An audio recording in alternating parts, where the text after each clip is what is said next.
नमस्कार प्रिय साथियों। आज मैं आपसे बात करना चाहता हूं मित्रों, संबोधि पर। मित्रों, हमें यह सृष्टि प्रदान करती समदृष्टि। मित्रों, जब हमारा जन्म होता है और हमारी बाल्यावस्था होती है, बचपना होता है, तब हम विभिन्न समुदाय और विभिन्न परिवेश के जो बालक हैं आपस में बड़ा हर्षित होकर के खेलते हैं और आपस में मिल कर के रहते हैं। किंतु जैसे जैसे हम बड़े होते हैं वैसे वैसे हमारे अभिभावकगण और हमारे समुदाय की विचारधारा वे लोग हमारे अंदर डालते रहते हैं और ऐसी विचारधारा डाल देते हैं जो मानव के अनुकूल न होकर के अमानवीय होती है। और यह विचारधारा हमें आगे चल के बहुत नुकसान पहुंचाती है, मनुष्य में विषमता पैदा कर देती है। हालांकि सभी लोग तर्क अपने अपने अनुसार देते रहते हैं और तुष्टीकरण करते रहते हैं और बड़ी ही कुटिलतापूर्वक अपने प्रश्नों को संतुष्ट करने का प्रयास करते रहते हैं। किंतु मित्रों, ये आप लोग कब तक करेंगे? मेरी समझ से ऐसा करना उचित नहीं है।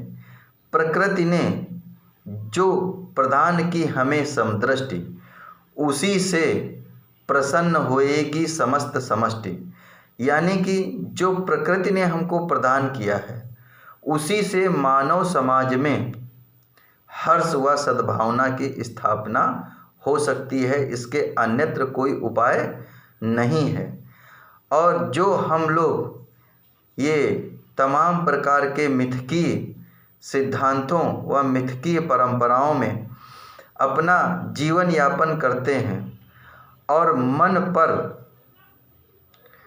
चढ़े हुए आवरण हैं, इनको यदि हम नहीं हटाते हैं तो हमें परेशानियां ही परेशानियां होंगी। मित्रों, मन पर तमाम प्रकार के मनुष्य आवरण का लेप कर देता है और इससे फिर आगे चल के मनुष्य परेशान हो जाता है। मन पर चढ़े हुए इन आवरणों का अनावरण करने की आवश्यकता है। जब तक हम ऐसा नहीं करेंगे मित्रों, तब तक हम सुख को प्राप्त नहीं करेंगे। मनुष्य में सद्भावना की स्थापना नहीं होगी। किसी मत और संप्रदाय के आधार पर तो कदापि नहीं हो सकती है, क्योंकि उसमें विचारों का टकराव होता रहता है। और प्रकृति के संदर्भ में आपके विचार किस प्रकार से टकराएंगे? बिल्कुल नहीं टकराएंगे। मिट्टी से मेरा शरीर बना, मिट्टी से आपका शरीर बना। वायु में आप सांस लेते हैं और वायु में मैं श्वास लेता हूँ। भोजन करने से आपकी क्षुधा तृप्त होती है, भोजन करने से मेरी क्षुधा तृप्त होती है। तो जब प्रकृति के संदर्भ में हम वार्तालाप करेंगे तो हमारे बीच टकराव हो ही नहीं सकता। लेकिन जब आप मत और संप्रदाय को लेकर के आपस में संवाद करेंगे, वार्तालाप करेंगे, तो टकराव अवश्य पैदा होगा और उसमें आप नाना प्रकार के स्पष्टीकरण दे दे करके लोगों को समझाएंगे, लेकिन इसका कोई हल नहीं मित्रों, इसका कोई हल नहीं है। तो हम सहज, सरल व सौम्य स्वभाव से प्रकृति को ध्यान में रख के अपना जीवन यापन करें और लोगों को भी कराने के लिए प्रेरित करें, जिससे कि हमारे मध्य विषमता हटे और समता की स्थापना हो। और हर मनुष्य में शांति की स्थापना हो। ये आपको करनी होगी, तभी शांति की स्थापना होगी और ये बात जन जन तक पहुंचानी होगी। लोगों में आपस में सद्भावना की स्थापना के लिए आपको उनसे संवाद की स्थापना करनी होगी। मत और संप्रदाय से मनुष्य कभी भी शांति को प्राप्त नहीं हुआ है।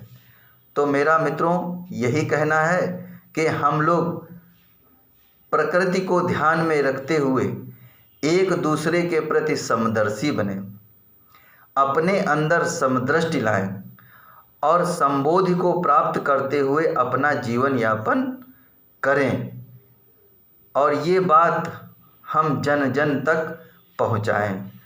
और हाँ, मैं ये बात आपसे कह दे रहा हूँ कि जो विषमता फैलाने वाले लोग हैं, आप उनसे सजग और सतर्क रहिएगा, क्योंकि वे लोग नहीं चाहते हैं कि समता की स्थापना हो, जन जन में संबोधि जागृत हो और सभी में समदृष्टि उत्पन्न हो। तो मेरा मित्रों आपसे निवेदन है कि हम लोग वास्तव में यदि मनुष्य मनुष्य के बीच सद्भावना चाहते हैं तो समदृष्टि की स्थापना करें। मेरा मित्रों इतना ही कहना है। धन्यवाद।